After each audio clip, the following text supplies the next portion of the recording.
Now, Coach Barone, speaking of the tight end's role, and I know Derek Carr has utilized the tight end in the past, and perfect example, this game, you look how Jalen Hurts was able to utilize Goddard.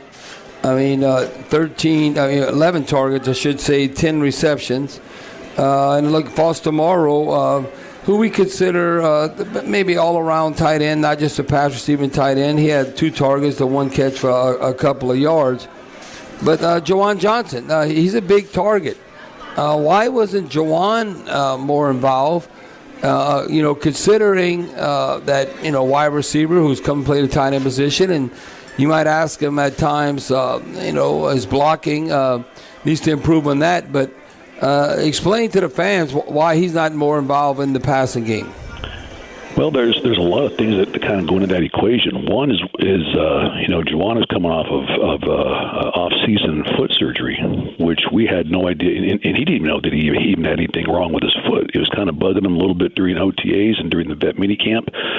And when we broke the vet minicamp, he goes and has an x-ray and realizes that he has to have surgery. So he spends his entire vacation, if you will, the latter part of June, all of July, and all of training camp trying to rehab that foot just so he can get back on the field. And he to his credit, he rushed it and did everything he could.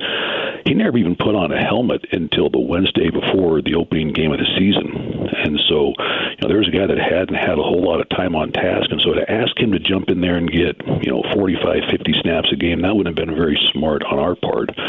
So a lot of it has been kind of ramping him up and getting him back up to speed to where he can have a bigger role in the offense. And so we kind of had him on a pitch count, I guess you would say, early on in the year, where, hey, let's get him, 20 reps in this game, let's get him up to 30 reps the next game, and get him back up to speed. Because the last thing we want to do is to throw him out there and give him the entire workload, and he has 55 snaps a game, and then he's injured again, and that type of thing. So obviously we're trying to be very smart with him. And then, as you know, especially Bobby, with your years of playing, and of course Mike's been around football. You've been calling games for a number of years. Sometimes the game plan, for example, when you lose a center that's as prominent and as he's a Pro Bowl caliber center like we have in our center with Eric McCoy. Sometimes the game plan kind of changes without prior warning, and so now we're asked to, because of this, and now they're starting to run pressure inside and maybe games inside and things of that nature. So we're going to have to all of a sudden change the entire game plan. Let's get into more of a slide protection and some of the route concepts where we thought we might have a tight end maybe running down the middle of the field and trying to get those matchups. Now we have to just to play smart offensive football, might have to go into more 6-man or even 7-man protection so we can slide the front. And we're not lacking for weapons outside by any stretch. With obviously number 22 and number 12 out there running around, they're having great seasons, and then you also factor in AK, who is fun to watch when he's got the ball in his hands, whether he's catching it or running it. And so oftentimes we're the ones that get caught up in that. Hey, we got to kind of pick up the slack in certain areas just so we can try to execute the game plan. And that happens with every team at some point throughout the year, and just so happened that this past weekend was that point in the year for us. Coach Barone, like you're saying, you can be finesse and all that, but when we talk about in the trenches, I think we got humbled. There's nothing wrong with getting humbled because, we pride in ourselves to being able to run the football. For instance, they had 172 yards, 25 carries, basically a 7-yard average, and we only had 89, 3.1 average on 29 carries. So when you look at that, and you could go across the board, whether McCoy was in there or not, and you're in that tight end meeting room, and players, it's the National Football League, you will be humbled. And they were teammates a short time, but Zach Bond, he jacked Foster Moreau up. I mean, when y'all watching the film, do you hurry up and speed up the film? Or do you acknowledge, like, Foster, do you know what just happened? Or do you challenge him? How do you break that down? Because that's for everybody to see. And football is an aggressive, violent sport. But that's something that hey, I know next time I'm not going to let that happen. I'm going to be doing the laying out. Yeah, exactly right. That's something that we have to make corrections no matter what, and whether you win the game by 30 points or lose it by 30 points, you have to make the corrections. Like I was taught at a very young age, tough love is still love, and so you got to go out there and tell them exactly, and be honest with them. And that's the one thing, great. The really good players want to be coached. The great ones want to hear the truth. And so we have to tell them the truth. Hey, this was not good enough. This is not up to our standard.